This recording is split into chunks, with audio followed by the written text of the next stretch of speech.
마태복음 20장 오늘 이제 품꾼 비유부터 시작을 하는데, 싹을 받는 게 뭡니까? 이 땅에서. 이 땅에서 품꾼을 내야 되고, 그러면 19장에 있었던 사건하고 이거하고 맞습니까? 지금 여러분 이걸 어떻게 연결시킬 거예요? 내용상 부자는 천국 들어가기가 쉽지 않다라고 했는데, 근데 품꾼을 이야기하고 있어요. 근데 그 당시에 품삯이 1데나리온인데 하루를 먹고 살 수 있는, 한 가정이 먹고 살 수 있는 돈인데, 데나리온이. 자, 뭐 봅시다요. 천국은 마치 품꾼을 얻어 포도원에 들여보내려고 이른 아침에 나간 집주인과 같다. 그러니까 여러분, 품꾼이 주인공입니까? 밭주인, 주인이 주인공입니까? 본문에서 보게 되면 뭐가 관심사를 끌게 하죠? 집주인. 주인이죠. 주인에서도 그 내용상 살펴보면은, 내가 하나를 약속했다. 먼저 오든 나중 오든 난 하나를 줄 거야라고 하는 이야기가 핵심 포인트죠. 그죠? 내용상 보게 되면은 전체 흐름 속에서. 그러니까 싹꾼들이 뭐 몇 시에 오든 몇 시에 오든 몇 시에 오든 상관없이 나 그냥 하나만 줄 거야 이렇게 대답을 하거든요. 하나만 줄 거야. 하나. 그러면은 천국으로 시작했거든요. 천국은 마치, 그러니까 비유라는 거죠. 이렇게 마태복음은 비유를 이야기할 때 천국은 그래요. 천국은 마치 이와 같다. 그래서 이제 같으니 그래요. 같으니.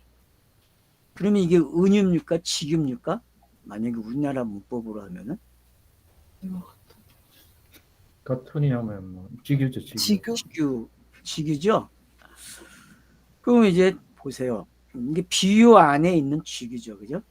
그러니까 비유라는 놈이 되게 커요. 그 등치가.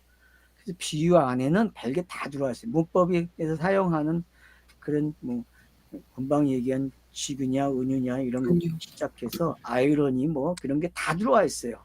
이 비유가 알게 되면은 참 문학의 깊이를 알게 되는 거죠. 그러니까 오늘날 글 쓰는 사람들도 비유와 같은 것 같아요. 비유처럼. 시가 제일 많이 심하죠. 그런 부분들이. 그러니까 시를 쓰게 되면은 항상 추상적인 단어를 선택하죠. 그죠? 직선적인 단어가 거의 없죠. 시는. 그래서 시를 잘 쓰는 사람들은 다 어디로 갑니까? 단어 하나 선택할 때마다 추상적인 단어를 선택해서 상상을 하게 하죠. 그죠? 거기다가 자기가 의미를 심어 놓죠. 그죠? 그게 시예요. 그럼 그런 것들이 왜 생겼는가를 우리가 알아야 돼요. 그래서 창세기 1장은 시라고 돼 있죠. 시로. 작품이 시로 기록이 돼 있어요. 서사지만 시로 기록이 돼 있어요. 서사가 거의 다 시로 돼 있어요. 서사들이. 그 이야기는 성경은 처음서부터 비유로 말했다는 걸 제가 지금 이야기하는 거예요. 처음서부터 비유로 이야기했다. 그래서 비유는 그 들은 대로 생각하면 안 되고 그 들려진 걸 가지고 이미지화 시켜서 다른 걸 찾아내야 돼요. 그래서 여러분들이 이제 마태복음 13장에서 어느 정도 훈련을 하셨어요. 그렇죠? 마태복음 13장이 비유를 모아놨잖아요. 8개를 쫙 결론까지 해서. 8개를 모아놨는데 결국은 씨를 뿌리는 자로 시작해가지고 좋은 씨, 그리고 하나의 씨이 땅에 떨어져 작은 겨자씨 비유가 나오고, 그 다음에 부풀어 오르는, 밀가루가 부풀어 오르는 이야기가 나오고, 그 다음 보화를 찾는, 진주를 찾는 그런 이야기가 나오고, 물고기 비유, 그물 비유가 나왔죠. 그죠? 그리고 8번째에서 이제 서기관의 비유가 나왔죠. 뭐 옛날엔 청직이 그랬는데, 저도 이제 최근에 와서 바뀐 거예요. 청지기 비유에서 서기관의 비유로. 왜냐하면 단어가 바뀌었으니까. 그러니까 우리나라에서 번역한 게 청지기였었는데 그 청지기가 이제 그냥 언어 그대로 서기관으로 간 거죠. 그러니까 천국은 마치 품꾼을 얻어 포도원에 들여보내려고 이른 아침에 나간 집주인과 같다. 그럼 이 집주인이 엘로힘입니까? 아니면 그 하나님입니까? 아니면 이게 예수입니까? 일하는 예수의 모습입니까? 아니면 제자들의 모습입니까? 한번 여러분 갖다 놔보세요. 지금 이 집주인이 누군가. 근데 중요한 것은 포도원을 만들어 놨다는 거예요. 그리고 거기에 들여보내서 일을 시키려고 하는 거예요. 그럼 여러분 우주가 엘로힘이 창조한 그 창조 세계는 포도원이죠. 그죠? 다르게 생각하면은. 여러분, 그러니까 여기서 이제 포도원 그러면은 성전으로 가도 돼요. 그냥 작게. 성전으로 가도 되고 창세기 1장처럼 크게 그냥 어떻게 가면 돼요? 아, 우주가 포도원이다. 우주가. 지구가 포도원이에요, 여러분. 지구만 포함시키면 안 되죠. 그죠? 그 많은 별나라, 달나라, 이게 다 뭐예요? 이게 다 코스모스가 전부 다 지금 이 포도원에 속한다는 걸 아셔야 돼요. 좁게는 유대, 그죠? 또 세대주의를 공부하는 사람들은 이걸 또 유대로 가져간다고, 유대로. 그리고 고고학을 좀 공부하는 사람들은 이제 언어를 좀 하려고 하는 사람들은 뭘로 가요? 성전으로 가겠죠, 그죠? 그죠? 그러니까 여러분들이 누구는 이렇게 가고 누구는 이렇게 가겠구나 하는 거 상상이 돼야 돼요. 알겠죠? 이제는 그러니까 여러분들이 딱 본문을 딱 들어가는 순간 이거 시작을 어떤 사람이 이렇게 하고 어떤 사람은 이렇게 하고 어떤 사람이 이렇게 하겠구나. 그럼 난 어떡하지? 그죠? 우리는 19장하고 맞춰서 해야 될 거 아니에요. 19장하고. 19장의 주제가 뭐였습니까? 19장도 내용이 많았어요. 작은 게 아니었어요. 그죠? 한번 볼까요? 19장이 뭐뭐 나왔어요?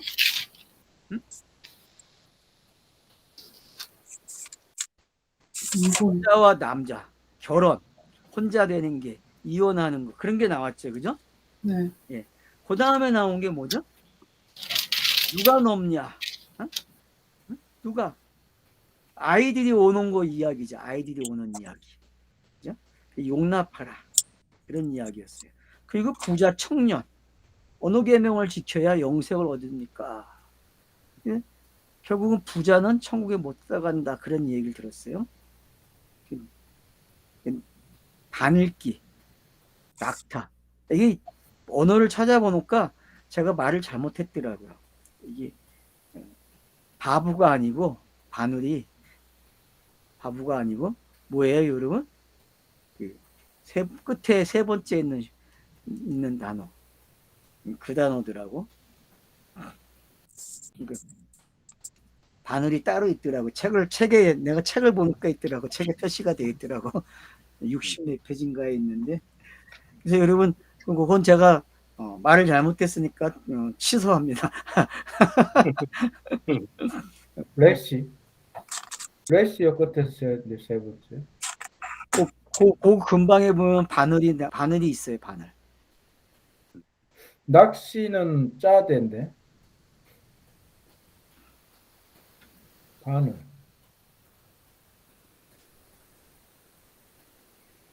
끝에 있어요. 끝에 세 번째인가 네 번째에. 자, 하여튼 그건 그냥 여러분들이 그냥 참고해서 넘어가시고. 자, 그 다음 보세요. 그 다음에 이제 보좌에 앉은 때에 우리 아이들을 채워달라 그렇게 얘기하죠. 그래서 이제 이 보좌가 앉은, 그럼 보좌에 앉은 그림과 지금 이 품꾼 비유, 포도원에 사람을 들여서 일을 시키는 이거. 그럼 보좌에 앉은 그들이 누구죠? 제자들이죠. 그죠? 그죠? 좌우편에 있는 구약의 12장로와 신약의 12 제자. 사도잖아요. 그죠? 12제자. 이 열둘이 양쪽 보좌에 있잖아요. 그죠? 그게 24장로제 요한계시록에서. 근데 그거를 지금 다르게 설명하는 게 어떻게 해요? 품꾼으로.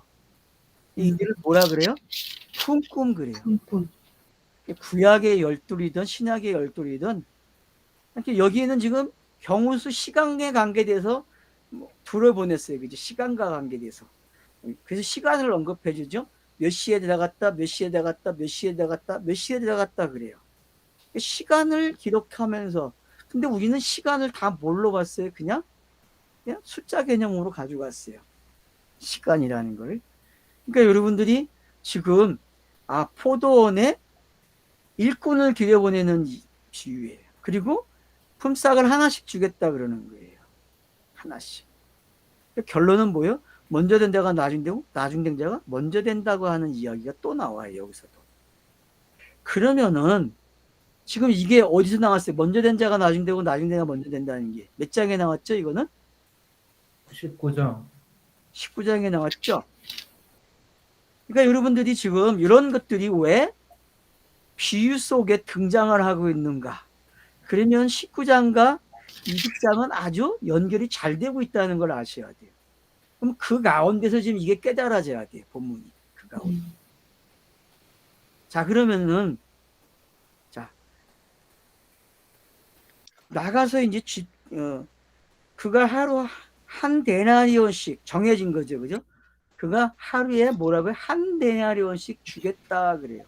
그러면 성경에서 얘기하는 이 하나가 뭡니까, 여러분? 성경이 결론이잖아요. 성경의 결론은요, 여러분.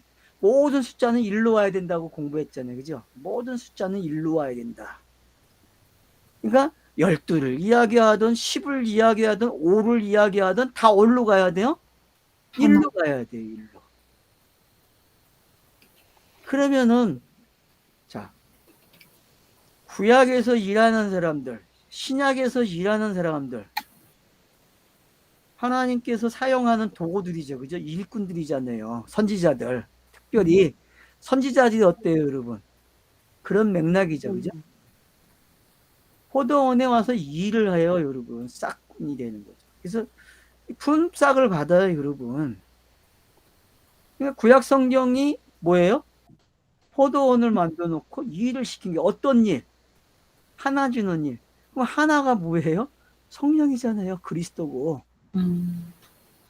그러면은 하나 주는 이야기가 이제 결론이 난 거예요. 그럼 제가 더 이상 설명할 게 없어. 끝났어. 이 비유는.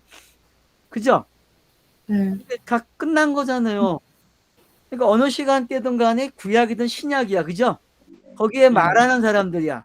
하나님의 뜻을 말을 해서 그게 농사란 말이에요. 포도원 농사. 맞죠? 포도원 농사는 여러분 막 요한복음 15장 가면 결론이 뭐예요? 포도 열매의 결론은 사랑이잖아요. 사랑. 그죠? 요한복음 15장이 사랑이라고 결국 사랑을 설명하기 위해서 포도나무를 가져왔거든요. 그래서 아버지를 농부라고 예수는 자신을 뭐라 그래요? 나무고 너희는 가지라 그러잖아요. 그죠?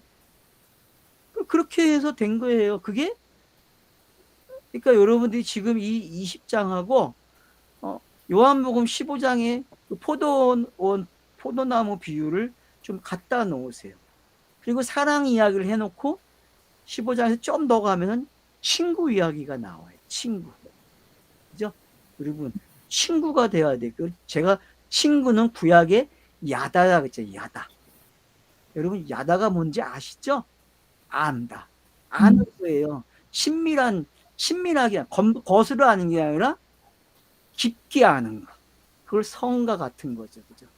그래서 성을 야다라고 표현했죠. 그게 4장 1절에 나오죠. 창세기.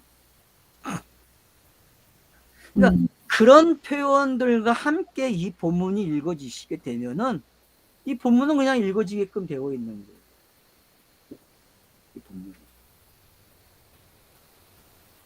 그러니까 시간에 자꾸 얽매이지 마세요. 뭘 주겠다고 약속했어요? 하나를 주겠다. 그러면은 천지 만물을 통해서도 물질 창조를 통해서도 문자 창조를 통해서도 성경의 내용은 다 뭐라는 거예요?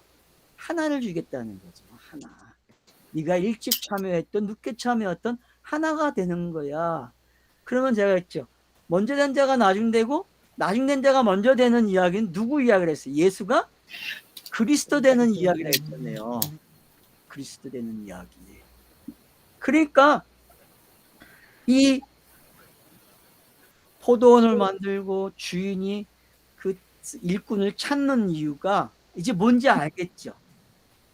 그러니까 누구 이야기에 결국은 예수가 그리스도가 되는 이야기가 딱 맞아 떨어져야 돼요. 이 비유도.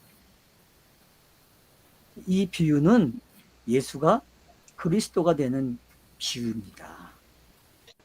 가장 정확하게 하나를 내놓는 거죠. 그래서. 그렇죠? 그러면 예수가 시간 등장을 해요.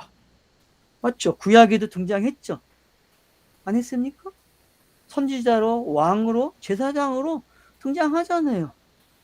근데 이들에게 다 성경은 하나를 줘요. 하나 주겠다고 약속했으니까 하나를 주는 거예요. 그러면 그 하나를 상징으로 가지고 있어서 변화산에 와가지고 그들이 뭐라 그래요? 당신 언제 주고 그래야 내가 하나를 받는데, 그렇게 이야기한 거예요 지금요. 그죠? 여러분 변화산에서 엘리야와 모세가 와가지고 예수에게 무슨 말 했어요? 그 변화된 예수에게 당신이 죽어야 변화되는 거 아니냐고. 내가 하나를 받지 않습니까? 라고 이야기한다. 하나를 주셔야죠. 하나. 근데 이걸 세대주의는 뭘로 가져가요? 자꾸 품삯으로 가져가려고 그러고, 품삯이 뭔지를 정의를 못 내린 거죠. 포도원이 뭔지를 정의를 못 내렸단 말이에요. 근데 우리는 이제 포도원이 뭔지 알고, 그리고 품삯이 뭔지 알아요. 그리고 일하는 사람들이 누군지 알아요. 결국은 선지자들이에요. 제사장이고 왕이라는 거죠. 역사 속에. 그리고 그것이 뭘로 바뀌어요? 예수로 들어오게 되고 제자로 바뀌는 거죠. 이것들을 전부 뭐라 그래요? 품삯을 받고 일하는 것들이에요. 그죠? 그 하나님이 자기의 뜻을 이루기 위해서 품삯을 부른다니까, 일꾼들을 포도원을 만들어 놓고. 근데 이 땅은 포도원이에요. 어느 곳이든 간에. 성경을 읽고 있는 분들은 다 포도원 안에 들어와 있어요. 포도원 안에 들어와 있으니까 본인들이 내가 하나를 받아야 되는데 그 하나가 뭐지? 지금 마태가 이야기하는 하나가 뭐지? 계속 쫓아가야 된다는 거죠. 그래서 저는 계속 하나가 뭔지를 1장부터 계속 던져놓고 온 거예요. 이게 하나라고.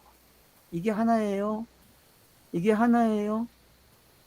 하나를 주기 위해서는 예수가 스타로스가 세워져야 돼요. 십자가에 죽어야 돼요. 그가 구속이 돼야 돼요. 어린 양이 돼야 돼요. 세상 죄를 지고 가는. 왜요? 그는 죄는 없지만 죄의 모양은 있어야 되기 때문에. 그래서 하나를 내놓을 수 있는 거죠. 품삯을 줄 수 있는 사람은 누구밖에 없어요? 예수가 그리스도가 돼야만 품삯을 받는 거예요. 성경 읽기에서. 여러분이 성경을 암만 많이 읽어도 품삯을 못 받으면 소용이 없어. 하나를 못 받으면. 알았죠? 하나를 받으셔야 돼요. 하나. 내가 일찍 시작했는데, 내가 태어날 때부터 모태신앙으로 성경을 읽고 왔는데, 지금까지 성경을 얼마나 많이 읽었는데 겨우 하나 받으려고 그 짓 했단 말이에요. 맞아요. 하나예요. 늦게 하든 빨리 하든 하나밖에 없으니까요. 하나 받는 거예요. 하나. 이야기가 다 끝났어. 더 볼 게 없어. 뭐 장로님 이야기 하실 거 있으세요? 혹시? 아니요. 성경 구절 떠오르는 거 없어요? 그러니까 우리가 잊지 마세요. 여기 보세요. 15절 보세요. 그래서 이제 뭐라 그러냐면은 17절부터 13절부터 봅시다. 주인이 그 중에 한 사람에게 대답하여 이르되, 친구여, 내가 내게 잘못한 것이 없노라. 내가 너와 한 데나리온의 약속을 하지 아니하였느냐. 한 데나리온은요, 구약에 나오는 모든 언약의 내용이에요. 이렇게 이해가 되십니까? 한 데나리온은 구약에서 말한 언약들의 내용이에요. 그래서 구약의 언약들은 다 한 데나리온으로 와야 돼요. 여러분 구약의 언약을 한번 꼽아 보세요. 자, 창조 언약, 뭐 그다음 무슨 무지개 언약, 무지개 노아의 언약도, 자, 아브라함 언약, 아브라함 언약, 그다음 다윗 모세, 그다음 음. 다윗, 그다음에 새 언약. 이런 언약들은 다 뭐예요, 여러분? 하나로 오는 거예요. 하나. 이게 하나로 와야 하나로 준다는 이야기가 통하는 거예요. 알았죠? 네. 하나로 주겠다는 거예요. 하나로. 그러니까 성경책의 이야기는 다 하나를 주겠다는 거예요. 하나. 1. 그래서 2라는 숫자가 그렇게 중요한 거예요. 성경에서. 1은 영이고 아들이고 영생이고, 그죠? 네. 그런 단어예요. 뭐 보국이라는 단어로 시작될 수도 있죠. 1은. 그죠? 그러니까 선지자님이 말한 건 다 어디로 와야 돼요? 1로 와야 돼. 1. 이게 주겠다고 약속한 거기 때문에. 하나를 주겠다고 약속을 했거든요. 그러니까 성경책 내용은 하나를 주겠다는 내용이에요. 하나. 그러니까 하나를 주겠다고 했으니까 그 하나를 알면 어떻게 되는 거예요? 모든 내용이 알아지는 거예요. 그럼 그 사람은 자기 스스로가 영인 걸 알게 돼요. 하나를 받았으니까 영이 돼 있는 거죠. 맞죠? 그렇게 여러분들이 이 달란트를, 이 품꾼 비유를 이제 이해가 되시면 돼요. 그러니까 고집이 세요. 어떤 분이요? 주인이 고집이 세다니까, 주인이. 근데 주인의 뜻을 모르면 안 돼요. 주인은 하나밖에 안 준다 그러는데 더 달라는 사람들이 많다니까, 종교쟁이들은. 종교쟁이들은 자기가 일한 것만큼 받기를 원해요, 여러분. 얼마나 열심히 합니까? 정말 종교쟁이들처럼 열심히 하면요, 나만 할 게 없어. 얼마나 열심히 하는데. 안 그래요? 새벽부터 시작해가지고 밤늦게까지 한다니까. 그땐 잠 안 자요, 종교쟁이들은요. 맨날 땡깡 못 차네. 내가 이렇게 열심히 하는데 왜 안 주냐. 근데 여러분, 그건 다 땅의 것들이에요. 땅에 속한 속성들이란 말이에요. 성경은 하나를 이야기했어요. 하나를 약속하고 하나를 준다니까요. 근데 결국은 먼저 된 자가 나중 되고 나중 된 자가 먼저 돼요. 그래서 예수는 제일 먼저 시작한 사람이고 제일 나중에 시작한 사람이에요. 이해가 되십니까? 예수는 맨 먼저 일을 한 사람이고 맨 마지막에 일을 한 사람이에요. 무슨 얘기인지 아시겠죠? 그래서 먼저 된 자도 예수고 나중 된 자도 예수예요. 그게 성경 전체의 이야기예요. 그게 성경 전체에서 그게 보여지고 읽어지시는 분들은 성경 읽기가 재밌어요. 신나요, 여러분. 그러니까 모방만 할 줄 알면 안 돼요, 여러분. 모방은요, 창조를 위해서 꼭 필요한 거예요. 근데 모방에 진득하게 본드를 붙여놓으면 안 된다니까. 강한 접착제를 붙여놓고 있어요. 그리고서는 거기서 나오질 않아. 그게 재밌다고. 여러분, 제발 모방을 하면 오래 하지 마세요. 빨리 끝내야 돼요, 모방은요. 그리고 어떻게 해야 돼요? 창조적인 사람이 돼야 돼요. 창조적인 사람. 모방과 창조는요, 하나를 주겠다는 게, 알았죠? 성경에서는. 네? 모방을 하는 것도 하나를 알아야 되고 창조를 하는 것도 하나를 알아야 돼요. 근데 모방할 때 다르고 창조할 때 다르면 안 돼요. 우리는 똑같아요, 지향점이. 우리는 처음도 나중도 다 똑같다니까. 알겠죠? 그러니까 이 공통점을 잘 깨달으셔야 돼요. 그래야만, 이 품꾼 비유, 포도원에 일하러 온 친구들에게 하는 이것이 어떤 거구나. 그러면 이제 여러분 달란트 비유를 해석할 수 있는 힌트를 얻은 거예요. 달란트 비유를 가장 잘못한 해석이 뭡니까? 하나를 놓친 거예요. 그죠? 하나 가진 놈을 제일 나쁜 놈으로 만들어놨잖아요, 번역상. 번역을 그렇게 해버렸다니까, 번역 자체를. 그래서 5달란트가 5을 가서 10이 되고, 그럼 10이 되면요, 그거 아무 소용없는 거예요. 그것도 하나 되는 이야기예요. 열도요. 그리고 둘이 넷이 되는 이야기도 그 하나 되는 이야기라니까요. 그것도. 그래서 결국은 하나가 하나를 가져오는 이야기가 되는 거예요. 그래서 그건 이제 25장 가서 세 개의 비유를 말할 때 중간에 있으니까 그게 샌드위치 비유 중에 가운데 있는 이야기가 되겠죠. 아주 재밌어요, 여러분. 그 세 개의 비유가. 종말론의 이제 결론이거든요, 그 비유가. 그래서 지금 이 비유 이제 이해가 되시죠? 요거서 멈춥시다. 5분 빨리 끝나네.